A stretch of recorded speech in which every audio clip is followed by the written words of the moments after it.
지난주에 우리는 길을 잃은 한 마리 양을 찾아 나가는 목자를 통해서 하나님의 형언할 수 없는, 그 감당할 수 없는 그 사랑을 함께 나누었습니다.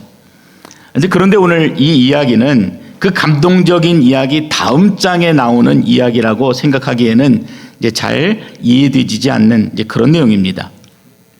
이 내용은 마치 우리 자녀들을 믿음 안에서 정직하게 잘 키워놓고요, 그런 다음에 막상 성인이 되어서 이 자녀가 믿음과 현실 사이에서 갈등할 때, 야, 대충 살아, 그냥 좋은 게 좋은 거지 뭘 그렇게 손해보고 사냐, 이렇게 가르치는 것과 같습니다.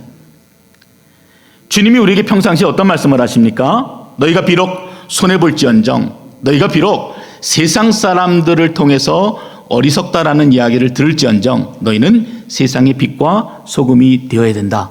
늘 이렇게 우리에게 가르쳐 주셨습니다. 그런데 오늘 이 이야기는 완전히 정반대되는 말씀을 하시는 것입니다. 주인을 속인 불의한 청지기를 오히려 본받아라 하고 그분이 이 청지기를 칭찬하는 겁니다. 불의한 재물로 친구를 사귀어라, 이것도 이해가 잘 안 돼요. 비상시를 대비하면서 동시에 작은 일에도 충성하라. 읽을수록 계속 알 수 없는 이야기들이 반복이 되어집니다. 그래서 도대체 이 본문이 우리에게 무엇을 이야기하려고 하는지, 어떻게 이 본문을 이해하고 받아들여야 하는지 우리가 혼란에 빠지게 됩니다. 성서학자들도 이 본문이요, 이 신약 성서 가운데서 해석하기 가장 어려운 본문 중에 하나로 그렇게 꼽습니다. 우리가 쉽게 얘기하면 이 본문을 난해 구절 이렇게 말하죠. 내용은 이렇습니다. 어떤 부자가 있었습니다. 그는 소규모 비즈니스를 가진 사장님 정도가 아니라 굉장한 거부였습니다. 너무나 부자여서 일선에서 매일매일 이루어지는 사업의 상황들을 그렇게 파악하는 것조차 쉽지가 않았습니다. 그래서 마치 멀리 떨어져 있는 곳에 호텔을 운영하면서 그곳에 매니저를 두는 것처럼 곳곳에다 매니저들을 세우고 그리고 매니저를 통해서 보고를 받았던 것 같습니다. 근데 우연히 어떤 소식이 들렸는데 그 소식은 한 곳에 맡겨두었던 청지기라는 사람이, 이름이 아니에요, 직함입니다. 이 청지기가 자신의 재물을 마음대로 사용하고 있다, 그러니까 부정을 저지르고 있다라는 소식을 듣게 된 것입니다. 아무리 생각해 보아도 용서해 줄 수 있는 그런 상황이 아닙니다. 내가 그 사람을 신뢰해서 그 사람에게 모든 권한을 다 위임했는데 그 자가 지금 부정을 저지르고 있는 것입니다. 단숨에 달려왔지요. 그리고 그 청지기를 불렀습니다. 그리고 이렇게 말합니다. 자네를 두고 하는 말이 들리는데 어찌 된 일인가? 자네가 맡아보고 있던 그 청지기직을 그만두게, 정리하게, 이런 이야기를 했습니다. 한마디로 이 부자가 이 청지기에게 해고 통보를 한 것입니다. 그리고 청지기는 졸지에 실직자가 된 것입니다. 요즘이야 뭐 퇴직금도 있고 또 이 아이도 신청할 수 있지만 이 당시에는 정말 대책 없는 일방적인 해고였습니다. 변명 한번 해보지 못하고 이렇게 해고를 당한다고 생각하니까 이 청지기가 얼마나 억울했겠어요. 그런데 이미 모든 일들이 다 밝혀지고 또 아무리 자신이 변명해봤자 구차하다는 생각이 들어서 여러 가지 생각을 하게 됩니다. 마음속으로 여러 가지 생각에 빠지게 된 것이에요. 본문에 그 생각이 하나가 적혀 있는데 이렇게 이야기합니다. 내가 무엇을 할까? 땅을 파자니 힘이 없고 빌어먹자니 부끄럽구나. 이런 말 하는 걸 보니까요, 이 청지기는 아직도 배가 덜 고픈 것 같습니다. 하지만 그게 현실이었어요. 이제까지 자신이 누리고 있었던 모든 것을 포기해야 되는 상황입니다. 그리고 다른 종들처럼 땀 흘리고 노동을 해야지만 겨우 목구멍에 풀칠을 하고 살아갈 수 있는 그런 지위로 떨어진 것입니다. 또 고민하는 것이에요. 어떻게 이 위기를 극복할까? 어떻게 하면 내가 조금 더 편안하게 살 수 있을까? 고민합니다. 그리고 나서 한 가지 계략을 떠올렸습니다. 자신의 주인에게 빚진 사람들을 다 불러들였어요. 그리고 나서 그 빚진 영수증을 다시 작성하는 일들을 하게 됩니다. 기름 100마를 빚진 사람에게는 50말로 계약서를 다시 쓰게 했습니다. 그리고 밀100석을 가진 자들에게는, 빚진 자에게는 80으로 그 금액을 낮춰줬습니다. 말이 쉽지, 그가 깎아준 채무는요 결코 작은 금액이 아닙니다. 기름 100말은 3,300리터가 넘는 그러한 어마어마한 양입니다. 그 기름의 값어치가 약 1,000데나리온 정도 됩니다. 이 1,000데나리온 정도 되는 값어치의 반을 깎아주었다는 것은 노동자가 1년 반 동안 열심히 일해야지만 벌 수 있는 그 금액을 삭감해 준 것입니다. 큰 금액이죠. 이 돈이 이 청지기의 것입니까? 아니에요. 주인의 것이에요. 밀 100석도 그렇습니다. 지금 깎아준 밀을 생산을 하면은 13만 평 정도의 땅이 필요하고요. 그리고 8년에서 10년을 열심히 일해야지만 얻을 수 있는 그러한 수확의 내용입니다. 근데 20%를 깎아주지요? 그것은 2년치 임금에 해당하는 그런 금액입니다. 그렇지 않아도 주인의 재산을 낭비하던 청지기였는데 마지막까지 주인의 재산을 자기 마음대로 주무르고 있는 것입니다. 이 청지기가 이렇게 하는 데는 한 가지 이유가 있습니다. 결국 자신이 모든 것을 다 빼앗기고 빈털터리가 되었을 때 나의 은총을 입은 자들이 그것들을 기억하고 나를 선대해 줄 것이다 라는 이러한 착각을 했던 것입니다. 그래서 숱하게 주인을 속여온 것도 악질인데 마지막에는 사기와 횡령에 사문서 위조까지 갈 때까지 가보자 하는 심정으로 막 나갔던 것 같습니다. 그런데요, 여기서부터 이야기가 전혀 예상치 못한 방향으로 전개됩니다. 일반적으로 생각할 때는 마태복음 24장에 나오는 악한 종이처럼 본문이 이렇게 나와 있지요. 생각하지 않은 날 알지 못하는 시각에 그 종의 주인이 이르러 어미 때리고 외식하는 자가 벌을 받으리니 거기서 슬피 울며 이를 갈리라. 이렇게 징계로 끝을 맺어야지만 시원하고 정상적이라 생각합니다. 그런데 오늘 본문의 주인은 그렇게 하지 않았어요. 분명히 잘못한 일인데, 분명히 징계를 받아 마땅한데, 모든 것을 다 빼앗겨도 원망할 수 없는 상황인데 오히려 그 옳지 않은 청지기를 칭찬하는 것입니다. 8절을 함께 읽어보겠습니다. 8절입니다. 주인이 이 옳지 않은 청지기가 이를 지혜 있게 하였으므로 칭찬하였으니 이 세대의 아들들이 자기 시대에 있어서는 빛의 아들들보다 더 지혜로움이니라. 이해되십니까? 어렵죠.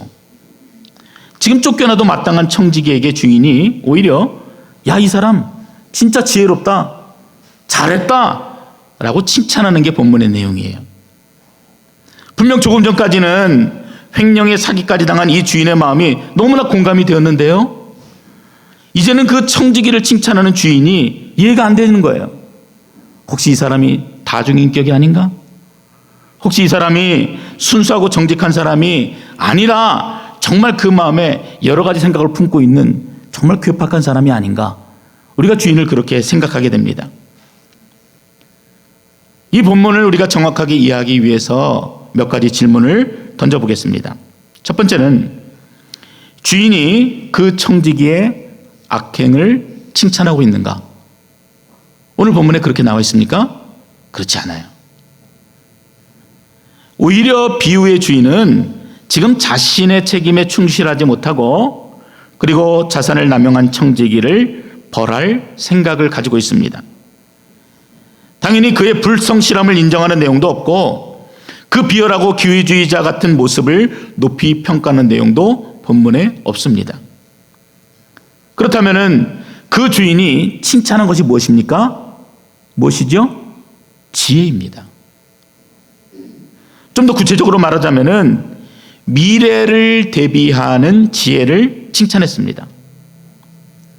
근데 다시 읽어보면요, 그 본문이 참 재미있습니다. 8절이죠. 이 옳지 않은 청지기가 이를 지혜 있게 하였다. 앞에는 분명히 옳지 않은 청지기다라고 그 사람이 나쁜 사람이다라고 이야기하면서 뒤에는 이 사람이 정말 지혜 있는 자다라고 칭찬하고 있는 것입니다. 재밌습니다. 그럼 우리는 마지막 질문에 다다르게 됩니다. 그렇다면 주인이 과연 무엇을 지혜롭다고 말하는 것인가? 이 문제가 해결이 되어지면 우리가 앞에서 이해하지 못했던 많은 부분들이 다 이해가 되어질 것 같습니다. 오늘 본문에서 이 지혜 있다라고 하는 단어는요, 신중하게 그리고 주의 깊게 라는 뜻을 가진 프로모니스라는 헬라어를 번역한 것입니다. 근데 이 단어는 다른 의미들이 포함되어져 있어요. 신중하다, 재치가 뛰어나다, 용의 주도하다라는 의미가 포함된 단어입니다.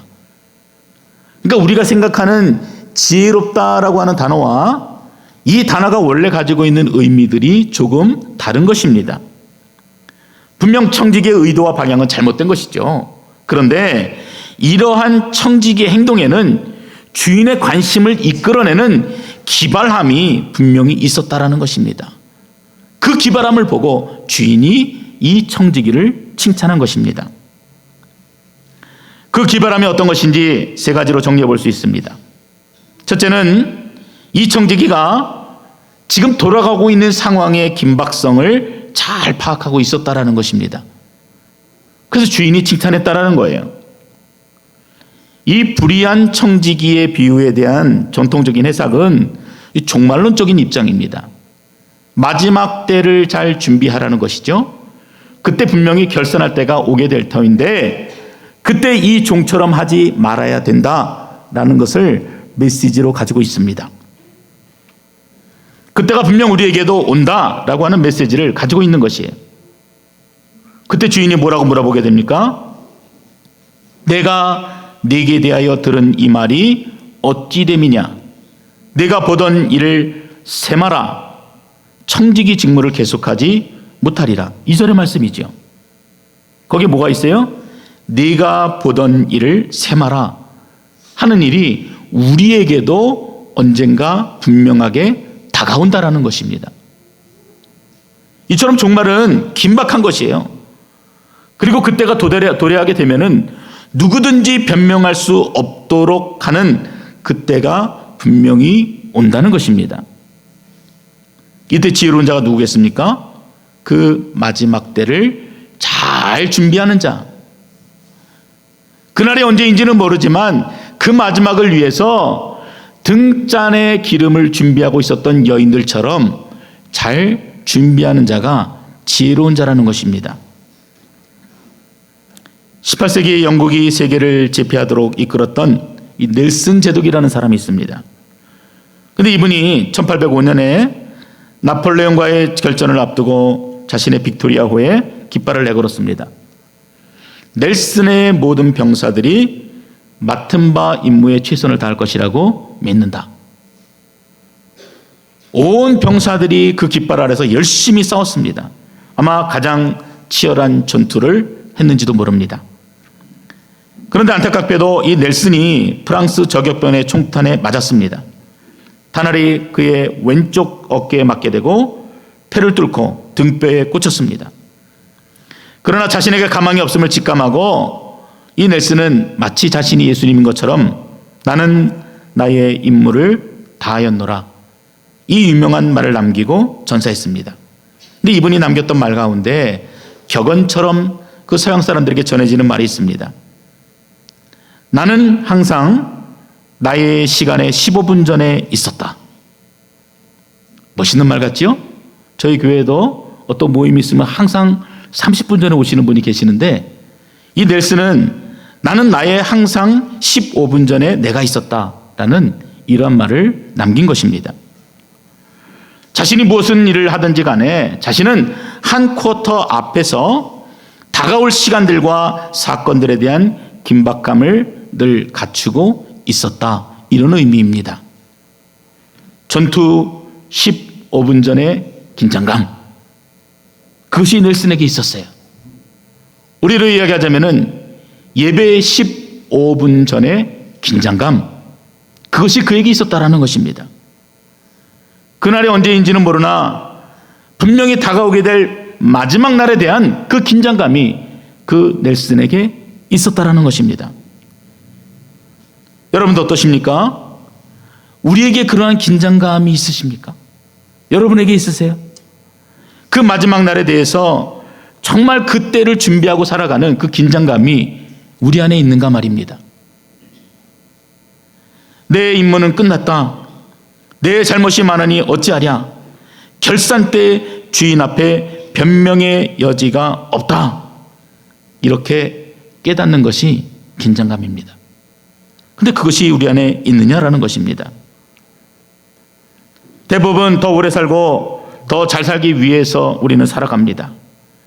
우리는 누구나 다 근데 주님의 심판대 앞에 분명히 서게 되는데 그때를 준비하며 살아가느냐 물어보면은 자신 있게 대답할 수 있는 분들이 별로 없습니다. 그런 의미에서 아무런 변명도 할 수 없는 그 마지막 때가 분명 우리에게 오게 되는데 그 도래하게 된다는 것을 분명히 내 가슴에 깨닫고 하루하루를 긴박하게 사는 자가 지혜로운 자다. 오늘 본문이 우리에게 가르쳐주고 있는 것입니다. 두 번째로 청지기는 자신이 마지막까지 할 수 있는 일에 최선을 다해서 주인의 칭찬을 받게 됩니다. 아무도 많은 분들이 지금 이 청지기가 문서를 바꾸고 그리고 위조하는 것이 무슨 최선이냐 이렇게 반문할지도 모릅니다. 조용히 엎드려서 회개하는 것이 지혜로운 것이지 또다시 죄악을 범하는 것이 뭐가 지혜롭냐 이렇게 얘기하시는 분이 계실지도 모르겠습니다. 그러나 지금 여기서 중요한 것은 지금 이 자가 어떤 일에 최선을 다하고 있느냐 지금 그것을 보고 주인이 칭찬을 하고 있다는 것입니다. 4절을 보세요.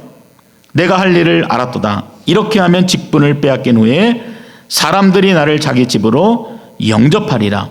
이렇게 이야기하고 나서 빚진 자들의 부채를 50%를 삭감해주고 어떤 이는 20%를 아주 시원하게 탕감을 해준 것입니다. 어떤 분들이 이 부분을 해석할 때 이런 청지기의 행동이 굉장히 탁월하고 지혜로운 행동이었다 이렇게 보시는 분들이 계십니다. 지금 이 청지기가 탕감해 준 것은요 원금이 아니라 이자라고 그렇게 해석하는 것입니다. 어차피 율법에서 이자를 받지 못하도록 되어 있죠. 그러니까 받지 못할 이자를 아주 시원하게 탕감해 주어서 채무자의 부담도 내려놓게 하고 그리고 주인이 정말 좋은 사람이라는 평가를 받을 수 있도록 그렇게 만드는 아주 지혜로운 청지기라는 그런 해석입니다. 사실 본문에 이 부자 주인의 성품에 대해서 설명하고 있지 않습니다. 그런데 우리가 이 불의한 종에게 이 주인이 어떻게 대하고 있는가를 조금 좀 깊게 살펴보면은 이 주인이 어떠한 생각을 가지고 있는지, 어떠한 마음을 품고 있는지, 그리고 이 재물에 대해서 어떻게 사용되어지기를 원하는지 우리가 조금 가늠해 볼 수가 있습니다. 이 주인은요, 이 불의한 종에게 자비와 긍휼의 마음을 가지고 있습니다. 맞지요? 잘 보세요. 지금 이 종을 해고를 하면서 정리할 수 있는 시간을 줍니다. 앞으로 네가 하지 못할 것이다. 그러나 지금 정리해라 라는 것입니다. 만약 저 같으면 아니 저놈이 내 재산을 가지고 자기 마음대로 가지고 놀아? 여봐라 저놈을 당장 옥에 가둬라. 춘향전 보는 것 같은데 지금 대부분의 사람들은 아마 이렇게 행동할 것이에요. 근데 이 주인은 그 근본 마음이 넓고 그 마음이 선한 사람이기 때문에 지금 이 종에 대해서도 여유를 가지고 대하고 있는 것입니다. 이 청지기가 부채탕감이 자신이 대접받기 위함이었는지는 몰라도 그 행동은 그 주인이 이 재물에 대해서 어떠한 마음을 가지고 있는지를 정확하게 알고 하는 행동이었다는 것입니다. 만약 이 주인이 이 돈을 가지고 있었으면은 이렇게 사용했을 것이다. 어려운 자들을 도와주고 그리고 부채를 탕감해주고 이자를 삭감해주고 그래서 모든 이들에게 자신의 자비로움을 드러내는 그러한 주인이었을 것이다 라고 생각했다는 것입니다. 그래서 지금 이 청지기의 행동은 채무자나 채권자 모두를 만족시킬 수 있는 지혜로운 행동이었다고 보는 것입니다. 마태복음 22장의 달란트 비유를 비교해 보면은 우리가 이 사실을 더욱더 분명하게 확인해 볼 수 있습니다. 주인이 먼 길을 떠나면서 3명의 종들에게 8달란트를 나눠줬습니다. 한 사람에게는 5달란트를 주고 또 한 사람에게는 2달란트를 주고 마지막 한 사람에게는 1달란트를 줬습니다. 그리고 주인이 나중에 돌아와서 결산을 하게 되는데 앞에 2사람은 5달란트를 더 남기고 또 한 사람은 2달란트를 남겼어요. 그런데 1달란트를 받았던 종은 땅을 파고 그 돈을 감추어 두었다가 다시 가지고 나오는 것입니다. 그리고 그 주인을 표현하는데 이렇게 말합니다. 주인이여, 당신은 굳은 사람이라 심지 않은 데서 거두고 해치지 않은 데서 모으는 줄을 내가 알았으므로 두려워하여 당신의 달란트를 땅에 감추어 두었나이다. 뭐라 그래요? 지금 종이 주인을 굳은 사람이라고 표현합니다. 이 다른 번역에 보면은 무서운 분, 지독한 분, 영어로는 hard man 이렇게 나와 있어요. 이 주인에게, 이 사람에게 주인은 자신은 일하지도 않으면서 노동을 착취하면서 그 결과에 따라서 심판하는 굉장히 무서운 주인으로 표현하고 있는 것입니다.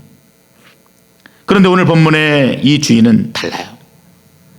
청지기가 선한 의도로 이러한 행동을 한 것은 아니지만 이 청지기는 주인의 성품이 무엇인지를 알고 그 마음에 맞게끔 행동을 했던 것입니다. 그래서 그 마지막 때를 준비하고 있었고 결산이 임박하자 가난한 사람들에게 후한 인심과 긍휼을 베풀었던 것입니다. 물론 자신의 소유가 아니라 주인의 재산으로 한 일이지만 주인의 마음을 잘 읽고 그 일에 최선을 다한 청지기의 행동은 그런 점에서 지혜로웠다 말할 수 있는 것입니다. 마지막으로 이 청지기가 불의한 재물에 충성했다 이렇게 이야기하죠. 그리고 주인은 그러한 행동에 여전히 기대를 두고 있습니다. 포기하지 않았어요. 이야기가 그냥 내쫓아버리고 끝나는 것이 아니라 여전히 주인은 그 종에게 기대를 가지고 있습니다. 이 본문을 소개하고 있는 예수님, 지금 대상은 제자들이지요. 이 제자들이 이해할 수 있도록 비유로 말씀하시는데 지금 예수님께서는 도덕관념도 없고 속되기만 한 이 청지기를 칭찬하는 것이 결코 아닙니다. 먹고 살기 위해서 놀라운 집중력과 노력을 기울이는 이 세상의 아들들을 먼저 칭찬합니다. 그리고 나서 그 뒤에 보면은 비교되지요. 영원한 세상을 바라보는 빛의 아들들이 하늘의 보화를 쌓아두는 일에 이만한 열정과 노력을 보이고 있느냐? 그렇지 못하다 책망하는 것입니다. 이 세대의 아들들이 자기 시대에 있어서는 빛의 아들들보다 더 지혜로움이니라. 주님이 우리의 삶을 보게 하시는 거예요. 이 비유를 통해서 불합리한 종의 모습을 통해서 그리고 그 일을 처리하는 주인의 모습을 통해서 우리의 모습을 보게 하는 것입니다. 주님이 우리에게 원하는 삶이 무엇입니까? 우리를 보내시는 바로 그 세상 속에서 우리가 열정을 다해서 열심을 다해서 최선을 다해서 살아가는 그러한 모습을 주님이 기대하십니다. 여러분 주위에서 들으셔야 합니다. 우리를 보내신 곳이 교회가 아니라는 것입니다. 세상입니다. 그 세상에서 그리스도인답게 신실하게 열심히 살아야 한다는 것을 오늘 이 본문이 우리에게 가르치고 있는 것입니다. 근데 거기에 아주 중요한 단서가 있어요. 과거에는 정치와 종교가 세상을 지배했지요. 근데 지금 우리가 사는 이 시대는 돈이 문화가 지배하는 시대입니다. 그래서 그것을 예로 들어서 우리들에게 설명하고 있는 것입니다. 사람들의 가치관이나 선택에 있어서 제1순위가 무엇입니까? 그것은 돈이에요. 좋은 직장의 기준이 무엇입니까? 돈을 얼마나 받느냐, 그것입니다. 행복한 가정의 기준이 무엇입니까? 이 사람이 지금 돈을 얼마나 가지고 있느냐, 그래서 어떠한 것들을 누리고 있느냐가 그 사람의 행복의 기준이 되어버립니다. 사람들의 관심이 온통 돈을 벌고 돈을 쓰는데 집중되어 있는 곳이 바로 세상인데, 과연 그곳에서 그리스도인들은 어떻게 살아야 하는가? 그것을 가르치고 있는 것입니다. 이렇게 말씀하십니다. 불의의 재물로 친구를 삼아라. 그리고 마지막 13절에 보면은 불의한 재물에 충성해라 라는 말씀으로 이야기를 마무리합니다. 자, 여러분, 이제 마지막입니다. 이제 불의한 재물의 친구가 되어라, 충성하라 라고 하는 그 말뜻이 어떤 의미를 가지고 있느냐 하는 것입니다. 돈이라는 것은요, 가치가 중립적인 것입니다. 이 돈은 선도 아니고요, 악도 아니에요. 거룩한 것도 아니고 속된 것도 아닙니다. 돈이 문제가 아니라 이 돈을 누가 어떻게 사용하느냐에 따라서 그 가치가 결정이 되어지는 것입니다. 그런데 이 가치 중립적인 재물로 친구가 되어라 라고 하는 말은 어떤 의미겠습니까? 세상 속에서, 너희를 보내는 그 세상 속에서 그 시대를 지배하고 있는 재물을 너희가 선용해라, 잘 써야 된다, 올바르게 써야 된다, 그 이야기를 우리에게 하는 것입니다. 성경은 재물에 대해서 소유하지 말라, 그 재물을 쳐다보지도 말라, 이렇게 이야기하지 않습니다. 다만 그것을 섬기지 말라, 이렇게 우리에게 경고합니다. 돈의 노예가 되는 것하고 그 돈을 잘 쓰는 것하고는 분명히 구별이 되어지죠. 그렇다면 9절에 불의의 재물로 친구를 사귀라는 말을 어떻게 이해할 수 있겠습니까? 여기에 지금 불의의 재물이라는 말은요, 불법적으로 일을 해서 취득한 재물을 이야기하는 것이 아니에요. 지금 여기 불의의 재물은요, 세상적인 재물, 세속의 재물, 이런 뜻으로 쓰인 것입니다. 세상에 있는 그 가치를 가지고 너가 친구를 얻어야 된다라고 말하고 있습니다. 자, 그렇다면 친구가 무엇입니까? 주님이 원하시는 친구는 누구지요? 주님이 원하시는 친구는요, 길을 잃은 양입니다. 어찌 보면 세상에서는 관심조차 두지 않는 그런 사람들이 주님의 친구다라고 말씀하고 있습니다. 주님은 가난한 자들의 친구가 되어주셨고, 병든 자들의 친구가 되어주셨고, 죽어가는 자들의 친구가 되어주셨습니다. 그리고 주님께서 말씀하시기를 가난한 자에게 한 것이 곧 나에게 하는 것이다 라고 말씀하시면서 본인 스스로가 친구이심을 우리에게 가르쳐 주셨습니다. 이처럼 주님은 제자들에게 재물에 대해서 말씀하시면서 그 재물을 어떻게 사용할 것인지, 그리고 어떻게 선용할 것인지 비유로 말씀해 주셨던 것입니다.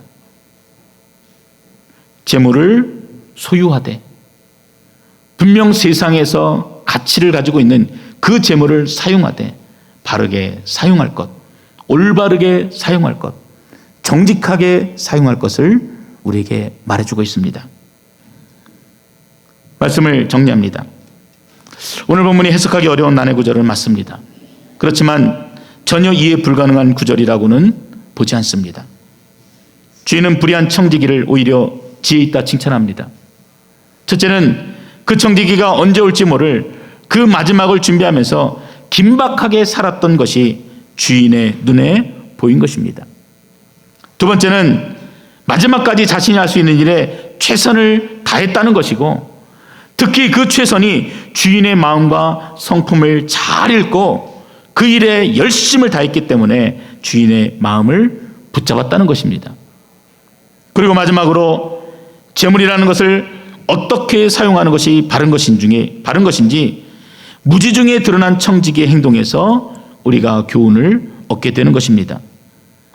사랑하는 성도 여러분, 우리에게도 곧 결산할 때가 이르게 됩니다. 마지막 때를 준비하는 그 긴박함으로 최선을 다해 사시기 바랍니다. 주인의 마음에 합한 자로 사시기 바랍니다. 예수님을 따르는 제자의 모습으로 살아가시기 바랍니다. 그때가 오면은 그 어떤 구차한 변명도 통하지 않을 것입니다. 우리의 인생이 정산할 때가 오면은 우리가 매년마다 세금 보고를 위해서 한 해 동안의 수입과 지출을 모아서 보고하듯이 우리 인생의 모든 자료들을 모아서 주님 앞에 가지고 나가 그 주님 앞에 결산을 받기 위해 무릎을 꿇을 때가 분명히 올 것입니다. 여러분, 그것은 우리의 구원과는 관계가 없어요. 구원받지요.